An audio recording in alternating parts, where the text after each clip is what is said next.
Hey all, FrozenFoxy here, coming to you with an update this Wednesday, February 15th of 2012.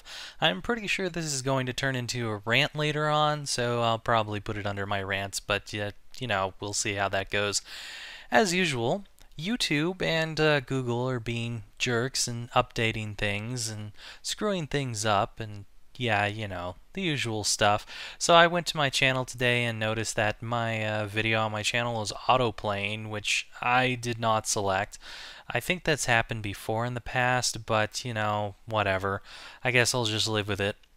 In good news, though, after digging through a whole bunch of my papers, I actually found that my fried hard drive may actually still be under warranty, which is really awesome for me.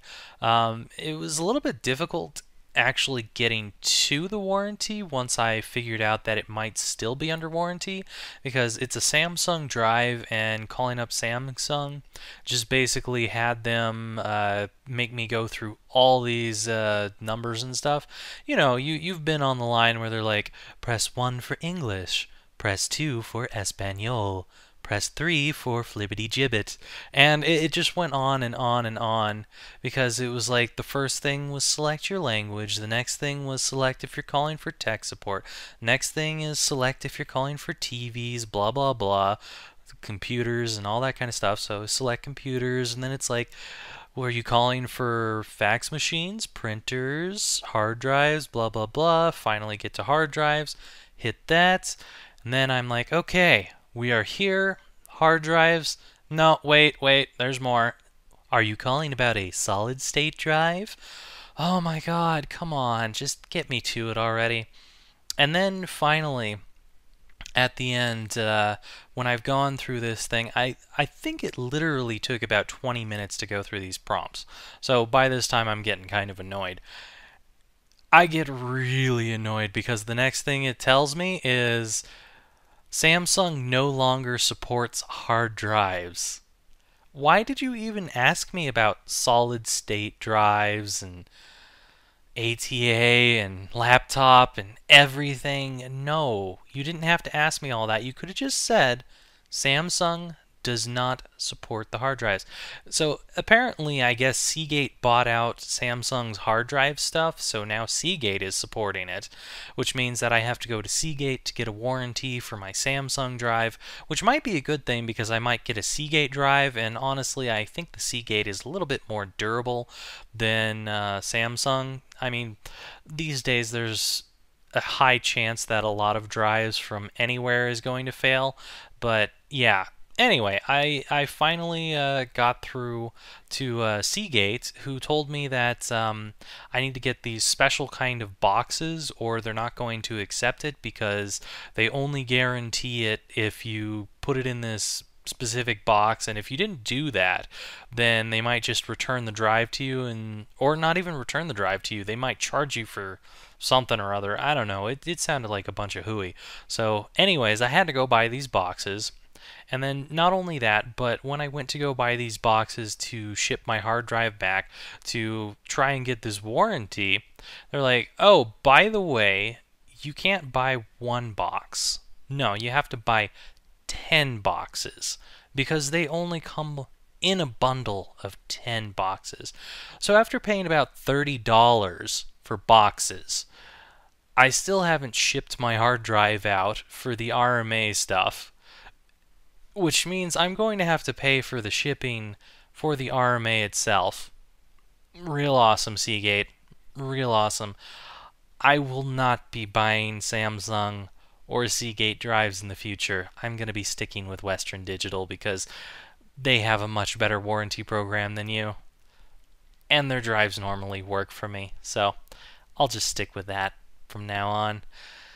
Yeah, I think it's probably, by the end of this, going to cost me anywhere in the range of $40 to $60 just to get an RMA on a hard drive. Really awesome, guys. I almost could start saving up for a new hard drive with how much I'm spending on the warranty. Yeah, they don't pay for shipping, by the way. They only pay for when they ship it to you, and they also say on top of that, if there's any duties or custom fees, then you're going to have to pay those too, when we're shipping it to you. And I was like, oh, yeah, that's great. I'm sure you're going to say that the shipping and handling falls under duties and customs, which it totally does not. But whatever, at least maybe I'll be getting my hard drive back. I don't know. But if I do, that should make recording for me a lot easier and hopefully allow me to get more things recorded and more things done all at once instead of running out of space and having to wait until I've gotten everything rendered out before I can start recording anything else, which is a real pain because I've got so many things going that I want to do, but I can't really work on them because I don't have the space. And I'm going on and on about this. Anyway, in other good news, you may or may not have heard of this, but Double Fine and Tim Schafer started up something on something called Kickstarter, which is basically here, I'll show you the page. It's basically where you get money from people who want to pledge to creating some kind of project. In this case, it is creating an adventure game. Something that a lot of the current video game companies think is a dead art, and they're not really backing them anymore. So Tim Schafer and Double Fine, they figured, well, we can prove that people really still do want adventure games if we go out there and we take donations from people to actually run this game. And I've gone ahead and put $15 towards this because awesome, one. And two, you get free access to the beta of this game and then the full game when it's actually out, and you even get to discuss and put input on the game, which is really amazing that they are doing all that. And Tim Schafer is an amazingly funny guy who makes amazing games. If you've never played games like Full Throttle and Day of the Tentacle, you are missing out. You're missing out so much. I believe he also did Grim Fandango. You know, these are amazing, amazing games. Sure, his latest game, Brutal Legend, wasn't that great, but he's done some really good ones in the past, especially when it comes to adventure games. So I have some high hopes for this game being something really good. He said he's probably not going to do another Full Throttle type game because, in his words, he doesn't want to make a game about real life. I thought that was mildly amusing. And then he also isn't going to be making Day of the Tentacle sequel or Maniac Mansion, all that kind of stuff, because lovely LucasArts, I believe, owns the licensing to it, which means they're not going to let him use it. Yeah, so this is probably going to be a brand new adventure game from Tim Schafer's mind, which is awesome. I highly suggest, if you don't have money, you at least go here to watch the videos about it because they're rather humorous. And hey, it's okay to get hyped up about an adventure game instead of the next Call of Duty. Yeah. Speaking of Call of Duty, did you hear that Guinness World Records decided that they were going to make a top 50 video game endings based on internet user votes? Good job, Internet. You are trolling hard today. So I figured it sounded interesting, but the results in the end are quite disappointing. Let's go look at that over on GameSpy over here. Yeah, okay, so it starts out a little bit okay. Resident Evil 4 in slot 50. I thought, that's not too bad. And then as I'm scrolling down, I start to realize there's lots of Halo and Call of Duty titles. And I'm slowly beginning to think, oh, what are you doing, Internet? And then I see the last one, number 1 on the list. Yeah, that's right. They decided to put Call of Duty Black Ops as the number 1 best ending in video games ever. Are you kidding me? Are you kidding me? They somewhere on here they even have like Super Mario Brothers, 11th place. 11th place right there. Okay, I can understand the nostalgia factor of Super Mario Brothers, but the fact that it's 7 times your princess is in another castle, and then finally you get the princess at the end, and she says, hey, you can replay the game in a harder mode. I don't know, that just doesn't sound like the best ending of all time to me. But Call of Duty Black Ops, that takes the cake for really, really bad choices. Heavy Rain barely graces the 10th slot here of the top 10. That's not very good choices. And honestly, you look through this list and there's a lot of games that are missing that should be here.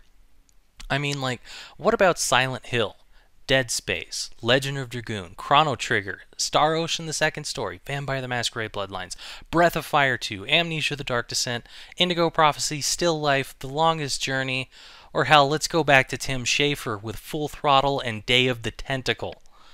Yeah, these are really horrible, horrible top 50s. I don't know what the internet was doing. I'm in a mode where I'm thinking not sure if trolling, but at the same time I'm like, yeah, this is probably what mainstream thinks, which is really sad. It really is, because no, there shouldn't be 4 Call of Duties on the top 50 endings, nor 3 Halo titles. That's just wrong. That is so wrong. They don't even have Demon Souls on here, which is depressing. That's a pretty good game, and it has a fairly good ending, which I won't spoil. But, that's terrible. I can't believe that this is what happened with Guinness Book World of Records. World Records, it just baffles me that this is going into that particular book. Yeah. Especially from a game where people can pull pranks so bad that they're going to hack you, get your address, call the cops, and send the SWAT to your lawn. Don't know what I'm talking about? Yeah, that actually happened. During Call of Duty, someone apparently managed to hack someone else and sent a SWAT team to their lawn telling them this kid's name and telling him that he had shot someone.